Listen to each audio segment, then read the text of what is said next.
Let's take a look at the next drill in our butterfly series. This drill is going to build on the foundational items that we've been discussing with our butterfly, and our athletes are going to be ready to take the next steps to build on their butterfly and start connecting some of these pieces. So this is going to be a Flutterfly drill, single arm, left arm only. So we're going to start to kind of put together some of the items we've been talking about, especially with the arm movements here. This drill is going to be done with 3 pieces of equipment. It's going to be done with fins, it's going to be done with the snorkel, and it's going to be done with the volo blades. Volo blades are great here to be able to really kind of grab that water, enhance the catch here along the palm and along the forearm so that we can establish a great power triangle. The snorkel here just is going to allow us to kind of keep that head nice and steady, so that way we don't have to really think about the breath. And then the fins here are just going to make it easier for us to be able to perform and move with this drill as we're going through. So let's go over those key items and we are looking for. Start here with the kick. Now, even though butterfly we typically do with a dolphin kick, we like the flutter kick with this drill to really be able to connect with the arms and then with the timing of the breath. The timing of the breath is going to kind of become secondary here. We really want to first focus more on how just the body is going to be moving through. So with the kick, what we look for is just the same elements that we typically look for with our flutter kick. We look for our feet to be pointed. Beautiful job right there. Those fins actually force us to do that. And then what we look for is the kind of the bend in the knee. So what we want here is just what we kind of classify as a natural bend in the knee. We don't want anything to be excessive. So kind of what do we mean by that? Excessive, what we mean is going to be something like this here, where we're going to be kind of approaching either that 90-degree mark or very close to that. What we want to really be able to happen is to be able to bring the feet, not to bring the feet up this high, because if we would kick, what would happen is we'd be kicking air and barely making any contact with the surface. A lot of speed, but not really moving through. Same thing here kind of holds true as we're looking under the water. If we would have those knees be under the body or just kind of flexing the knee up and down, we're not going to, again, really feel like we're going to be moving through the water. If we look kind of at the other extreme, where if we would just kind of keep the legs straight and we would kick, we would eventually here kind of start to burn out. Those legs would really kind of start to die out and not really move through the water very, very well. So we have to have some bend. So let's go look at this example right here. Where the foot is rising right here, what we kind of like to emphasize with our athletes is to bring that foot down and really feel like you're going to be kicking a ball under the body, or a strong forward motion here with that kick.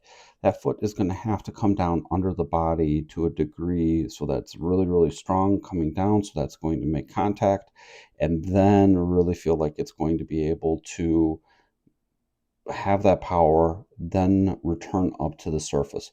What we want to see then is just kind of what we're seeing right there. How there's actually a little bit more right there. There we go. There's going to be that turbulence at that surface. So we kind of like to call this white water, thunder kick, boiling water. All just really depends on the level of the athlete and what verbiage you want to use, but it's all saying the same thing. Let's take a look now then just at the arm. So here, this is going to be a single arm movement of a butterfly, but we want to be able to connect the strong elements that we've been talking about with that stroke. Again, later we'll explore this drill with more of a timing aspect with the breath, but we're not so concerned about this here yet, as we're going to be introducing this movement and then building on the connection. Progressions are awesome. Here, the hand's going to be coming out at that kind of that hip area, we'd like to kind of see it coming. We'd really probably recommend that range of being a little bit more here, kind of at the top of the suit, or at that hip point. So it just kind of depends on males or female.